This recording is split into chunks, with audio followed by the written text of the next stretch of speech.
ప్రాంతానికి వెళ్ళడానికి కారణం అల్లూరి సీతారామరాజు యొక్క అవస్థ. ఈ రోజుల్లో వీళ్ళ ఫాదర్ కాడికి వెళ్ళి ఈయన రాజకీయాల్లో మనకు కొంచెం కింది నుంచి ఇట్లా గాలికి పదవి వచ్చిన వ్యక్తి కాదు, కింది నుంచి కౌన్సిలర్ నుంచి అన్నిట్లో పాల్గొని ఒక స్థాయికి ఎదిగి నిజామాబాద్ని మార్చాలా, అభివృద్ధి చేయాలా అనే దృఢ సంకల్పంతో ఒక బీసీగా నేనేందో నా సత్తా ఏందో చూపిస్తా అనే మొండి తనంతో పట్టుదలతో వేరే పాటలకు పోయితే డబ్బులు వచ్చినా డబ్బులు ఇస్తా అన్నా కానీ ఏమాత్రం తొంగి చూడక గట్టిగా నిలిచినటువంటి వ్యక్తి మా మిత్రుడు కేశవేణు. నేను భవిష్యత్తులో తప్పకుండా ఈ నియోజకవర్గానికి స్థానిక శాసనసభ్యుడిగా అయ్యే అవకాశాలు ఉన్నాయి. ఎందుకంటే వ్యక్తి యొక్క గుణమే ఆయన పదవిని సృష్టిస్తాడు. ఆ విధంగా ఉన్నాడు కాబట్టి ఆ మార్గానికి మేముంటే ఖచ్చితంగా ఆయనకు ఎమ్మెల్యే దండ వేపిస్తా, గెలిపిస్తా. ప్రజలకు ఏ పని కావాలన్నా కానీ ఉచితంగా చేపిస్తా ఆయనతోని అని చెప్తున్నాను. ఈ కార్యక్రమానికి వర్ధంతికి వచ్చినందుకు వారికి ధన్యవాదాలు చెప్తున్నాను. వారు కూడా 2 ముచ్చట్లు మాట్లాడతారు, మీరు రిసీవ్ చేయండి. ఈరోజు మన మన్యం వీరుడు బ్రిటిష్ సేనలకు ఛాతిని ఎదురొడ్డి ప్రాణాలు అర్పించిన మన ప్రియతమ స్వాతంత్ర యోధుడు అల్లూరి సీతారామరాజు గారి వర్ధంతి సందర్భంగా స్థానిక మన నాయకులు మా సుదర్శనన్న గారు, అడ్వకేట్ గారు, అలాగే మాజీ కౌన్సిలర్ మన శాంతమ్మ గారు, అరే మా మిత్రుడు సోదరుడు అంతరెడ్డి దేవేందర్ గారు, అలాగే గంగరాజు గారు, ఇక్కడ కోటగల్లి ప్రాంత వాసులు అల్లూరి సీతారామరాజు గారి ఎవరైతే అభిమానులు ఉన్నారో వారందరికీ ఈరోజు ధన్యవాదాలు తెలియజేస్తున్నాను. ఎందుకంటే నన్ను ఇక్కడికి ఆహ్వానించినందుకు. అలాగే అల్లూరి సీతారామరాజు గారు బ్రిటిష్ సేనలకు ఎదురొడ్డి మన స్వాతంత్రం సిద్ధించడానికి తన సేనలను కూడగట్టుకొని అడవిలో పోరాటం చేస్తూ చివరికి ఎన్నో ఏళ్ళుగా వారిని ముప్పు తిప్పలు పెట్టి బ్రిటిష్ వారిని మన భారతదేశాన్ని వదిలి వెళ్ళాల్సిందిగా వారికి అనేక యుద్ధాలతో గొరిల్లా యుద్ధాలతో ఆయన వారిని చాలా ముప్పు తిప్పలు పెట్టారు. అటువంటి వీరుణ్ణి దొంగచాటుగా వారిని దెబ్బతీసి అటువంటి వీరుణ్ణి మనము చంపివేయడం బ్రిటిష్ సేనలు చేయడం జరిగింది. ఆ వీరుణ్ణి ఈరోజు 1923లో ఆ వీరుడు మనకు అందరాని తీరాలకు వెళ్ళారు.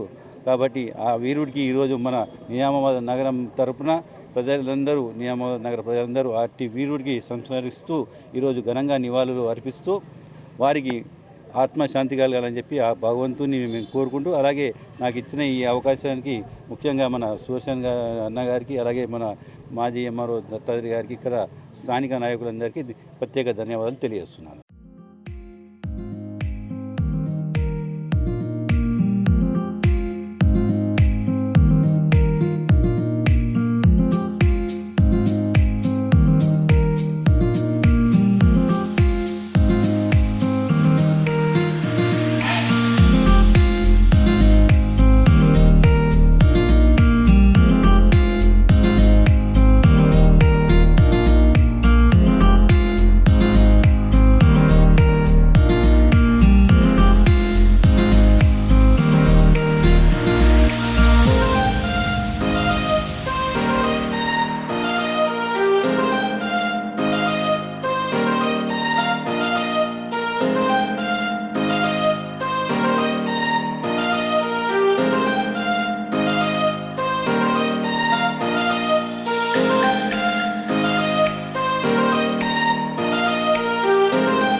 హనుమంతుడిని ఉంచుకోలేం బట.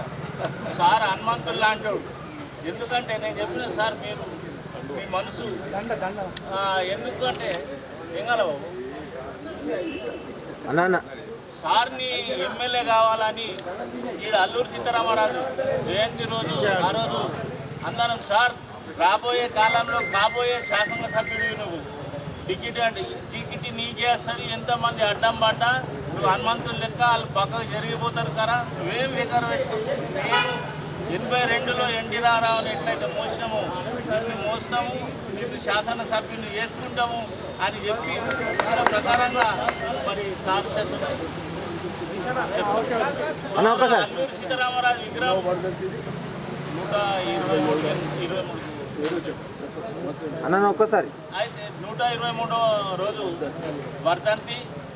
వర్ధంతి ఎందుకు చేయడం అంటే సమాజంలో ఉన్న యువతకు జ్ఞానోదయం కలగాలని. ఎందుకంటే అల్లూరి సీతారామరాజు విగ్రహం పెట్టడానికి కారణం అంటే నిస్వార్థపరుడు. తల్లి తండ్రి భార్యను అన్నదమ్ముల్ని కూడా అన్నిటిని త్యాగం చేసి స్వతంత్రం కోసం పోరాడిన మహావీరుడు అల్లూరి సీతారామరాజు.